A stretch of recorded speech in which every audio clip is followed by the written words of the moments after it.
شروع اللہ کے نام سے جو بڑا مہربان نہایت رحم کرنے والا ہے۔ بسم اللہ الرحمن الرحیم۔ جو شخص یہ ذکر کرتا ہے اس کا گھر فرشتوں سے بھر جاتا ہے اور اس گھر میں اللہ کا نور برستا ہے۔ محترم ناظرین، آپ کی وہ حاجت جو ابھی تک کسی نہ کسی وجہ سے پوری نہیں ہو سکی، انشاءاللہ تعالیٰ اس عمل کی برکت سے میرے اللہ کے حکم سے آپ کی ہر حاجت پوری ہو جائے گی۔ وہ آپ کی جائز حاجتیں جو ابھی تک پوری نہ ہو سکی، کسی نہ کسی وجہ سے رہ گئی ہیں، اللہ کے حکم سے پوری ہو جائیں گی۔ یہ وظیفہ بہت ہی خاص ہے، اس میں وقت کی کوئی قید نہیں ہے، آپ اس کو جب چاہیں مرضی کر سکتے ہیں، نہ ہی اس چیز کی قید ہے کہ آپ نے اس کو فلاں نماز کے بعد ہی کرنا ہے۔ آپ اس کو جب مرضی کر سکتے ہیں، کسی بھی وقت کر سکتے ہیں۔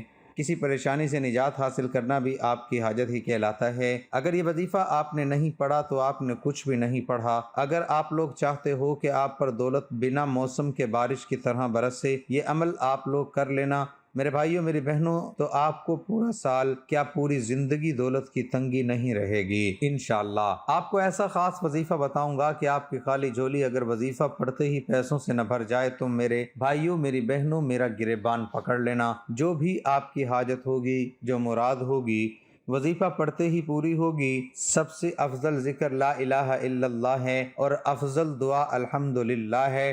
اللہ کے رسول صلی اللہ علیہ وسلم نے فرمایا، اسلام کی بنیاد 5 چیزوں پر ہے: اللہ کے علاوہ کسی اور ذات کے معبود نہ ہونے اور محمد صلی اللہ علیہ وسلم کے اللہ کے رسول ہونے کی گواہی دینا، نماز پڑھنا، زکوٰۃ دینا، حج کرنا اور رمضان کے روزے رکھنا۔ اس حدیث کو امام بخاری نے روایت کیا ہے۔ آپ صلی اللہ علیہ وسلم نے فرمایا کہ سب سے بہتر بات جو میں نے اور مجھ سے پہلے والے نبیوں نے کہی ہے وہ یہ ہے کہ ایک اللہ کے سوا کوئی اور معبود برحق نہیں ہے اور نہ اللہ کا کوئی اور شریک ہے، اسی کی بادشاہت ہے اور وہ ہر چیز پر قدرت رکھتا ہے۔ لا الہ الا اللہ کے احساس پر اللہ تعالیٰ نے جنت کو مزین و آراستہ کیا ہے، جہنم کو بھڑکایا ہے اور نیکی و بدی کا بازار لگایا ہے۔ آپ صلی اللہ علیہ وسلم نے فرمایا، اللہ کے نبی حضرت نوح علیہ السلام جب حالت نزاع میں تھے، اس وقت آپ نے اپنے بیٹے سے کہا، میں تمہیں لا الہ الا اللہ کو مضبوطی سے تھامے رہنے کا حکم دیتا ہوں، کیونکہ 7 آسمان اور 7 زمین اگر ایک پلڑے میں رکھ دیے جائیں اور لا الہ الا اللہ ایک دوسرے پلڑے میں رکھ دیا جائے تو کلمہ توحید کا پلڑا بھاری ہو جائے گا، اور اگر 7 آسمان اور 7 زمین ایک پیچیدہ معمہ ہوتے تو کلمہ توحید کا حل ضرور پیش کر دے گا۔ اس کا مطلب یہ ہوتا کہ کلمہ توحید پڑھنے والا یہ جان لے اس کا مفہوم کیا ہے، اور یہ کلمہ اللہ تعالیٰ کے علاوہ ہر ایک سے خدائی کی نفی اور اسی کے لیے الوہیت کو ثابت کرنے کے مفہوم پر مشتمل ہے۔ اللہ تعالیٰ فرماتے ہیں کہ اے نبی آپ یقین کر لیں کہ اللہ کے سوا کوئی معبود نہیں۔ اس کا مطلب یہ ہوتا ہے کہ کلمہ توحید پڑھنے والے شخص کے دل میں اس کلمے کے معنی یا مفہوم کے بارے میں کوئی شک نہ ہو، اس لیے کہ اللہ تعالیٰ فرماتے ہیں کہ مومن تو وہ ہے جو اللہ پر اور اس کے رسول پر پکا ایمان لائے، پھر شک و شبہ نہ کرے اور اپنے مالوں سے اور اپنی جانوں سے اللہ کی راہ میں جہاد کرتے ہیں، اپنے دعوائے ایمان میں یہ سچے اور راست گو ہیں۔ اور آپ صلی اللہ علیہ وسلم کا ارشاد ہے کہ میں گواہی دیتا ہوں کہ اللہ تعالیٰ کے علاوہ کوئی معبود برحق نہیں ہے اور میں اللہ کا رسول ہوں۔ ان 2 باتوں میں شک نہ کرنے والا بندہ اللہ تعالیٰ سے اس حال میں ملے گا کہ وہ جنت کا مستحق رہے گا۔ بندہ ان احکامات پر عمل کرے جن کا اللہ تعالیٰ نے حکم دیا ہے اور ان چیزوں سے باز رہے جن سے اللہ تعالیٰ نے منع کیا ہے۔ اللہ تعالیٰ فرماتے ہیں کہ اور جو شخص اپنے آپ کو اللہ کے تابع کر دے اور ہو بھی وہ نیکوکار تو یقیناً اس نے مضبوط کڑا تھام لیا۔ کلمہ توحید کو سچے دل کے ساتھ پڑھا جائے، اس طور پر کہ دل اور زبان دونوں اس کے مفہوم پر پورے طور پر متفق ہوں۔ اللہ تعالیٰ فرماتے ہیں کہ بعض لوگ کہتے ہیں کہ ہم اللہ تعالیٰ پر اور قیامت کے دن پر ایمان رکھتے ہیں، لیکن در حقیقت وہ ایمان والے نہیں ہیں، وہ اللہ تعالیٰ کو اور ایمان والوں کو دھوکہ دیتے ہیں، لیکن دراصل وہ خود اپنے آپ کو دھوکہ دے رہے ہیں مگر سمجھتے نہیں۔ لا الہ الا اللہ کا یہی مفہوم ہے اور یہی اس کی شرائط ہے جو اللہ تعالیٰ کے دربار میں نجات کا سبب بنتی ہے۔ امام حسن بصری رحمۃ اللہ علیہ سے کسی نے یہ سوال کیا کہ بعض لوگ کہتے ہیں کہ جو لا الہ الا اللہ کہے گا وہ جنت میں داخل ہو جائے گا، تو امام حسن بصری نے جواباً کہا جو شخص لا الہ الا اللہ کہے گا، اس کے فرائض کو بجا لائے اور اس کے حقوق کو ادا کرے، وہ جنت میں داخل ہو جائے گا۔ لا الہ الا اللہ کے صرف زبانی دعوے سے کچھ فائدہ ہونے والا نہیں ہے جب تک کہ کہنے والا شخص اس کے تقاضوں پر عمل نہ کرے اور اس کی شرائط کی پابندی نہ کرے، اور جو صرف زبان سے کلمہ کا اقرار کرے اور اس کے تقاضوں پر عمل نہ کرے تو صرف زبان سے اقرار اس وقت تک سومند نہیں ہے جب تک کہ وہ اپنے اقرار کو اعمال کے ساتھ مربوط نہ کر لے۔ سادہ مریہ رضی اللہ عنہما کہتی ہیں کہ رسول اللہ صلی اللہ علیہ وسلم کی وفات کے بعد عمر رضی اللہ عنہ طلحہ رضی اللہ عنہ کے پاس گزرے تو انہوں نے پوچھا کیا وجہ ہے کہ میں تم کو رنجیدہ پاتا ہوں؟ کیا تمہیں اپنے چچا زاد بھائی ابو بکر رضی اللہ عنہ کی خلافت گراں گزری ہے؟ انہوں نے کہا نہیں، لیکن میں نے رسول اللہ صلی اللہ علیہ وسلم کو فرماتے ہوئے سنا ہے، میں ایک بات جانتا ہوں، اگر کوئی اسے موت کے وقت کہے گا تو اس کے نامہ اعمال کا نور ہوگا اور موت کے وقت اس کے بدن اور روح دونوں اس سے راحت پائیں گے، لیکن میں یہ کلمہ آپ سے دریافت نہ کر سکا یہاں تک کہ آپ کی وفات ہو گئی۔ عمر رضی اللہ عنہ نے کہا کہ میں اس کلمے کو جانتا ہوں، یہ وہی کلمہ ہے جو آپ صلی اللہ علیہ وسلم نے اپنے چچا ابو طالب سے مرتے وقت پڑھنے کے لیے کہا تھا، اور اگر آپ اس کو اس سے بہتر اور باعث نجات کسی کلمے کا علم ہوتا تو وہی پڑھنے کے لیے فرماتے، کیونکہ نبی اکرم صلی اللہ علیہ وسلم کو اپنے چچا سے جو الفت و محبت تھی اور جس طرح آپ انہیں آخری وقت میں قیامت کے دن کے عذاب سے بچانے کی کوشش میں لگے ہوئے تھے اور کلمہ لا الہ الا اللہ کہنے کا حکم دیتے رہے، اس سے بہتر کوئی دوسرا کلمہ نہیں ہو سکتا جسے مرتے وقت کوئی اپنی زبان سے ادا کرے۔ اگر آپ نے میرا بتایا ہوا یہ وظیفہ چلتے پھرتے پڑھ لیا، میرے بھائیوں میری بہنوں، آپ کو چاہے ذاتی مکان چاہیے ہو یا آپ کو دنیا جہان کی دولت چاہیے ہو، گاڑی چاہیے ہو، بنگلہ چاہیے ہو، محل چاہیے ہو، قرضوں سے چھٹکارا چاہتے ہو، بچے بچیوں کی شادیاں کروانا چاہتے ہو، اپنی شادی کا مسئلہ ہے، جہیز کا مسئلہ ہے، بے اولادی ہے، تنگ دستی ہے، فاقے ہیں، مفلسی ہے، لاچاری ہے، غریبی ہے، فقیری ہے، مسکینی ہے، جو بھی آپ کے مسئلے مسائل ہیں یہ وظیفہ پڑھتے ہی حل ہو جائیں گے۔ میرے بھائیوں میری بہنوں بالکل سستی مت کرنا، اس ویڈیو کو مت گوانا۔ میرے بھائی میری بہنوں، آپ لوگ چاہتے ہو کہ آپ کی پوری زندگی سنور جائے، پوری زندگی آپ پیسوں میں کھیلو، پوری زندگی اتنا پیسہ آئے گا کہ ساری زندگی کام آئے گا، پوری زندگی بڑی سے بڑی حاجتیں مرادیں انشاءاللہ پوری ہوں گی۔ وظیفہ پڑھتے ہی اپنی زندگی میں تبدیلی دیکھنا، اپنی زندگی میں خوشیاں دیکھنا، اپنی حاجتوں کو پورا ہوتے دیکھنا۔ پیارے بھائیوں بہنوں، میں خود بھی یہ وظیفہ لازمی پڑھتا ہوں اور اللہ پاک نے ایسی ایسی جگہ سے رزق اور دولت کے اسباب بنائے ہیں۔ میرے بھائیوں میری بہنوں، میں آپ کو کیا بتاؤں، جتنا میں نے مانگا اللہ تعالیٰ نے اس سے کئی زیادہ مجھے عطا کیا۔ ایسی ایسی جگہ سے پیسہ آتا ہے میرے بھائیوں میری بہنوں، آپ لوگوں کی عقل حیران رہ جائے گی۔ بہت سے دکھیاری پریشان تنگ دست لوگوں کو یہ وظیفہ میں نے اپنی زندگی میں کئی مرتبہ بتایا۔ آپ لوگ یقین کریں یا نہ کریں، لوگوں کی خالی جھولیوں کو میں نے اپنی آنکھوں سے بھرتے ہوئے دیکھا تھا، لوگوں کے قرضوں کو ایک دن میں اترتے ہوئے یہ وظیفہ پڑھتے ہی میں نے اپنی آنکھوں سے دیکھا تھا۔ میں کوئی قسم نہیں اٹھا رہا ہوں دوستوں، ساتھیوں، بہنوں، نہ ہی میں دعویٰ کر رہا ہوں۔ یہ وظیفہ آپ لوگ خود بھی پڑھ کے دیکھ لینا، آپ پر چاہے 1 لاکھ کا قرض ہو، چاہے 1 کروڑ کا قرض ہو، وظیفہ پڑھتے ہی آپ کے قرضے نہ اتریں تو مجھے آ کر کہنا، قرض دار خود معاف کریں گے قرضے، یا آپ کے پاس اتنی دولت آئے گی کہ آپ لوگ فوری طور پر اپنا قرضہ ادا کر دو گے۔ یہ وظیفہ ایسا نہیں ہے میرے بھائیوں میری بہنوں کہ آپ لوگ ابھی وظیفہ پڑھو اور 2 سال بعد پیسے آئیں، آپ کو پیسوں کی بارش شروع ہو جائے گی، آپ پیسوں کی تنگی کا شکار نہیں رہو گے، بشرط یہ کہ ایک دن آپ لوگ یہ وظیفہ پڑھ لو، چاہے صبح پڑھ لو، چاہے دوپہر میں پڑھ لو، شام میں پڑھ لو، اگر آپ کی کوئی حاجت ہو تو اس کے لیے آپ 1 بار پڑھ سکتے ہیں، پھر اگر دوسری کوئی حاجت ہو تو 2 بار پڑھ لیں، 2 مرتبہ یہ عمل کر لیں، 3 بار کر لیں، 4 بار کر لیں، پورا دن پڑھتے رہیں، کوئی نقصان نہیں بلکہ فائدہ ہی فائدے ہیں۔ عمل بالکل آسان ہے، اتنا آسان کہ کوئی ایسے بہن بھائی بھی ہوں گے جن کو 1 لفظ پڑھنا بھی نہیں آتا، نہ دیکھ کر پڑھنا آتا ہے، وہ پڑھ ہی نہیں سکتے، تو وہ لوگ بھی یہ ویڈیو دیکھ کر پڑھ لیں گے، کیونکہ یہ اتنا آسان وظیفہ ہے کہ ہر کوئی فوراً پڑھ لے گا اور وقت بھی بالکل کم لگے گا۔ مطلب آدھا پونا منٹ کیا چیز ہے، 1 منٹ لگا لیں، ایک منٹ کا بھی اگر وقت لگتا ہے، اگر یہ ایک منٹ آپ کا ضائع ہو جائے تو یہ ایک منٹ میرے بھائیوں میری بہنوں آپ کا ضائع ہو ہی نہیں سکتا، بشرط یہ کہ آپ لوگ اللہ پاک کی ذات پر یقین کرتے ہوئے، بھروسہ کرتے ہوئے، چاہے گھر میں ہوں چاہے دفتر میں ہو، جہاں کہیں بھی ہوں آپ یہ وظیفہ پڑھ سکتے ہیں۔ وظیفہ کرنے کے لیے سکون سے بیٹھ جاؤ، کہیں بھی موجود ہو، چاہے کوئی بھی وقت ہو، ایک بار کر لو، بار بار کر لو۔ تمام بھائیوں بہنوں کو اجازت بھی ہے، ارشاد باری تعالیٰ ہے تم مجھے یاد کرو میں تمہیں یاد کروں گا، اور میرا حق مانو اور میری ناشکری نہ کرو۔ حضرت ثابت بنانی رحمت اللہ علیہ کا فرمان ہے کہ میں جانتا ہوں کہ میرا رب مجھے کب یاد کرتا ہے۔ لوگ پریشان ہو گئے اور پوچھا آپ رحمت اللہ علیہ یہ کس طرح جان لیتے ہیں؟ فرمایا جب میں آپ کو یاد کرتا ہوں وہ مجھے یاد فرماتا ہے، کیونکہ اللہ پاک نے خود قرآن پاک میں ارشاد فرمایا ہے، ارشاد باری تعالیٰ ہے پھر جب نماز سے فارغ ہو جاؤ تو اللہ کو کھڑے اور بیٹھے اور لیٹے ہونے کی حالت میں یاد کرو، یعنی کسی بھی حال میں ہو، پھر جب مطمئن ہو جاؤ حسب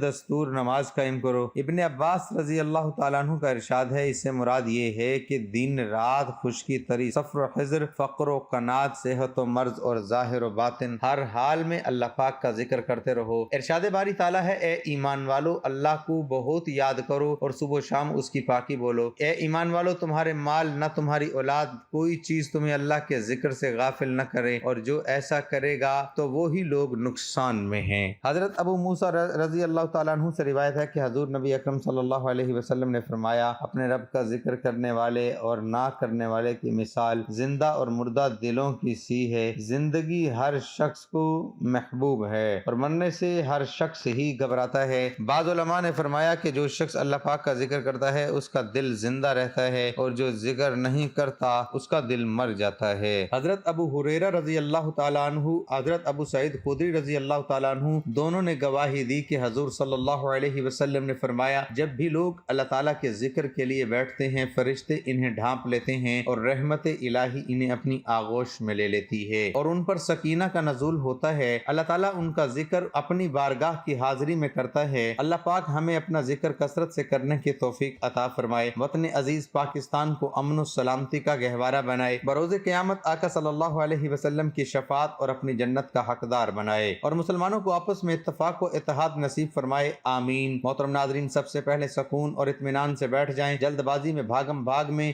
بے دلی سے آپ کو یہ وظیفہ ہرگز نہیں پڑھنا۔ ایک مرتبہ آپ کو درود شریف پڑھ لینا ہے، اور سب سے پہلے کوئی سا بھی درود پاک پڑھ لیں۔ درود ابراہیمی یاد ہو درود ابراہیمی پڑھ لیں، یا صلی اللہ علیہ وسلم پڑھ لیں، یا صلی اللہ علی محمد پڑھ لیں۔ جو میرے عزیز ساتھیوں، بھائیوں، بہنوں، دوستوں آپ کو درود پاک یاد ہو ایک مرتبہ درود پاک پڑھ لیں۔ ثواب کی نیت سے ایک بار میرے ساتھ بھی درود پاک دہرا لیں۔ اللہم صلی علی محمد وعلی آل محمد کما صلیت علی ابراہیم وعلی آل ابراہیم انک حمید مجید۔ اللہم بارک علی محمد وعلی آل محمد کما بارکت علی ابراہیم وعلی آل ابراہیم انک حمید مجید۔ جیسے ہی آپ نے درود شریف پڑھ لیا اس کے فوراً بعد آپ کو لا الہ الا اللہ محمد الرسول اللہ یعنی کہ پہلا کلمہ 100 مرتبہ پڑھنا ہے، یعنی ایک تسبیح پڑھنی ہے۔ جیسے ہی آپ نے پہلا کلمہ پڑھا اب آپ کو فوراً کیا پڑھنا ہے؟ استغفر اللہ، استغفر اللہ، استغفر اللہ۔ 11 مرتبہ آپ کو استغفر اللہ پڑھ لینا ہے۔ ایک مرتبہ سب سے پہلے درود پاک 100 مرتبہ پہلا کلمہ، 11 مرتبہ استغفر اللہ آپ نے پڑھ لیا۔ اب فوراً اسی وقت اپنے ہاتھوں میں ایک تسبیح پکڑ لیں، اگر آپ کے پاس موجود ہو تو پکڑ لیں، تسبیح نہ ہو تو پھر سیدھے ہاتھ پر جیسے ہی آپ نے 100 مرتبہ پہلا کلمہ پڑھ لیا تو آپ کو فوراً اسی وقت 11 مرتبہ استغفر اللہ پڑھنے کے فوراً بعد آپ کو یہ وظیفہ پڑھنا ہے۔ یہ کلمات، یہ وظیفہ اتنا مجرب ہے، اتنا خاص ہے میرے بھائیوں میری بہنوں، میں آپ کو کیا بتاؤں۔ جیسے ہی آپ نے 11 مرتبہ استغفر اللہ پڑھ لیا تو فوراً یہ کلمات پڑھنا شروع کر دیں۔ بڑے آسان سے کلمات ہیں، پہلے سن لیں، سمجھ لیں، پھر پڑھ لیجئے گا۔ جب ویڈیو مکمل ہو جائے، جب عمل کرنے بیٹھیں تو پھر کر لیجئے گا۔ وَهُوَ السَّمِيعُ الْعَلِيمُ، یہ ایک پورا وظیفہ ہے۔ ایک مرتبہ میں نے پڑھ لیا، دوبارہ سن لیجئے، وَهُوَ السَّمِيعُ الْعَلِيمُ، دوبارہ ہو گیا، پھر تیسری بار پڑھ لیں، وَهُوَ السَّمِيعُ الْعَلِيمُ۔ 111 مرتبہ آپ کو یہ کلمات پڑھنے ہیں۔ سب سے پہلے ایک مرتبہ درود پاک 100 مرتبہ پہلا کلمہ، 11 مرتبہ آپ کو استغفر اللہ، اور 111 مرتبہ آپ کو یہ کلمات جو آپ کی سکرین پر دکھ رہے ہیں وَهُوَ السَّمِيعُ الْعَلِيمُ 100 مرتبہ یہ کلمات آپ نے جیسے ہی پڑھ لیے پیارے دوستو بھائیو بہنوں، اب آپ کو کیا پڑھنا ہے یہ سمجھ لیں۔ یہ پورا عمل جو میں آپ کو بتانے لگا ہوں یہ اتنا آسان سا عمل ہے، زیادہ وقت بھی آپ کو نہیں لگے گا، بالکل عمل ختم ہونے لگا ہے۔ آپ جب عمل کرو گے تو چند منٹ میں یہ پورا عمل بڑے آرام سے بڑی آسانی سے پڑھ لو گے۔ 111 مرتبہ وَهُوَ السَّمِيعُ الْعَلِيمُ پڑھنا ہے، بے حد آسان عمل ہے، آپ اس کو چلتے پھرتے بہت ہی کم وقت میں پڑھ سکتے ہیں، اور یقین کریں اللہ تعالیٰ کے حکم سے آپ کے ہر جائز وہ حاجت جس کی نیت سے آپ نے اس عمل کو کیا ہوگا آپ کی وہ حاجت پوری ہو جائے گی۔ اور جب آپ نے دعا کرنی ہے اپنی حاجتیں جو ہیں ایک دو یا زیادہ سے زیادہ 3 حاجتوں کی آپ نے بار بار دعا کرنی ہے، اللہ تعالیٰ کے حکم سے آپ کی حاجت پوری ہو جائے گی۔ بے شک اللہ تعالیٰ ہر چیز پر قادر ہے، اللہ تعالیٰ آپ کی دعا کو رد نہیں کرے گا۔ جب وَهُوَ السَّمِيعُ الْعَلِيمُ پڑھیں گے تو اللہ پاک اپنے اس پاک کلام کے صدقے آپ کی دعا کو ضرور قبول فرمائے گا۔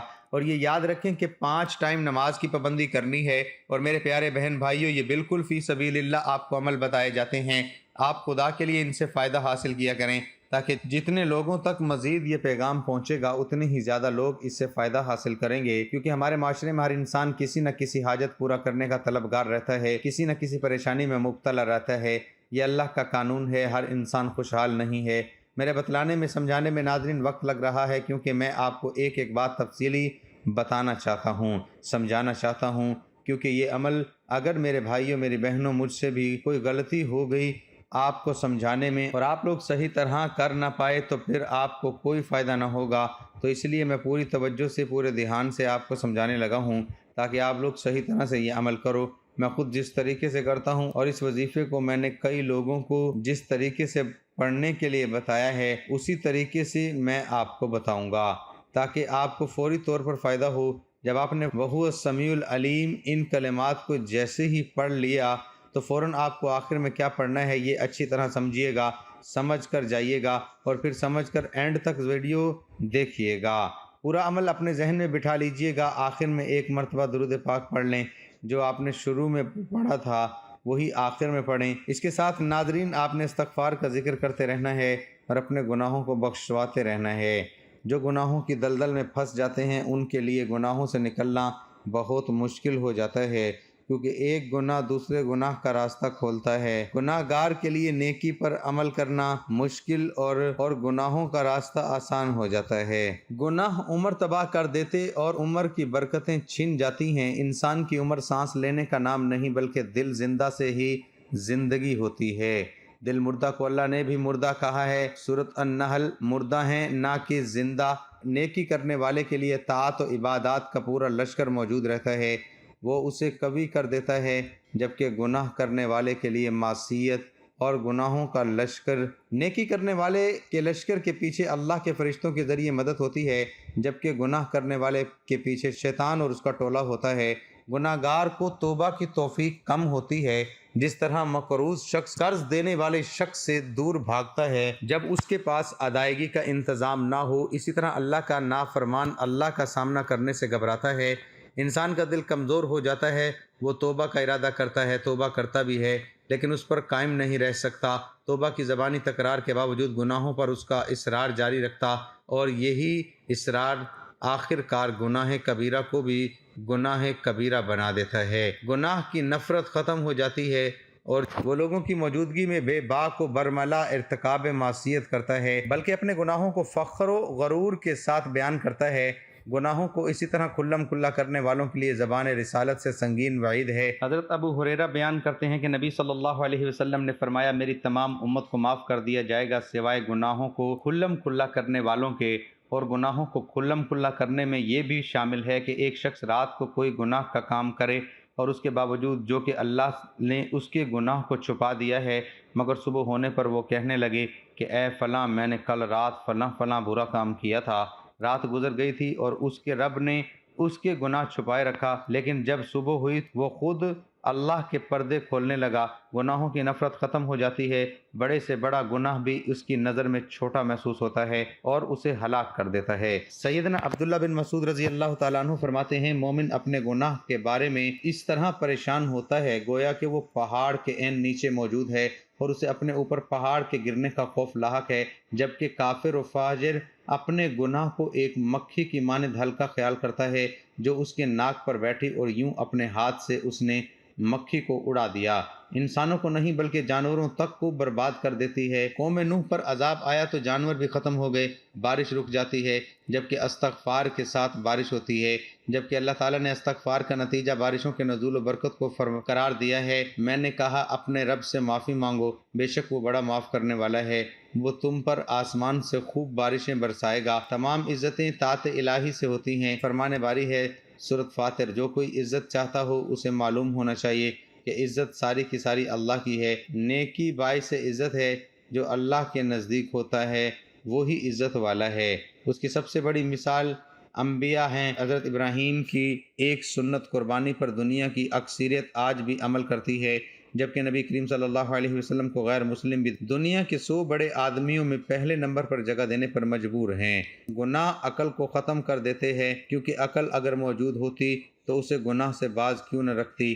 انسان اللہ کی مخلوق اس کے گھر کے کائنات میں رہتا ہے، اس کا رزق کھا رہا ہے، اللہ اسے خود دیکھ رہا ہے، ہدایت اسے روک رہی ہے، موت اور جہنم اس کی آنکھوں کے سامنے ہے۔ اگر وہ حقیقتاً عقل والا ہوتا تو گناہ کیوں کرتا؟ ارشاد باری تعالیٰ ہے، نصیحت تو عقل رکھنے والے ہی قبول کرتے ہیں۔ اسی لیے ناظرین ہمیں ہر وقت اللہ تعالیٰ سے توبہ و استغفار کرنی چاہیے۔ اور ناظرین آپ عمل مکمل ہونے کے بعد اب فوراً دعا مانگ لیں، جتنی حاجتیں ہوں جتنی پریشانیاں ہوں، ایک مرتبہ عمل کریں تو فوراً دعا مانگیں، جتنی بار عمل کریں گے اس کے بعد دعا ضرور مانگیں، اس عمل کو لازمی کیجیے۔ ناظرین گزارش ہے کہ اللہ تعالیٰ کے 99 ناموں میں سے کوئی ایک نام لکھ کر کمنٹ میں ضرور شیئر کریں۔ اللہ تعالیٰ ہم سب کا حامی و ناصر ہو، آمین۔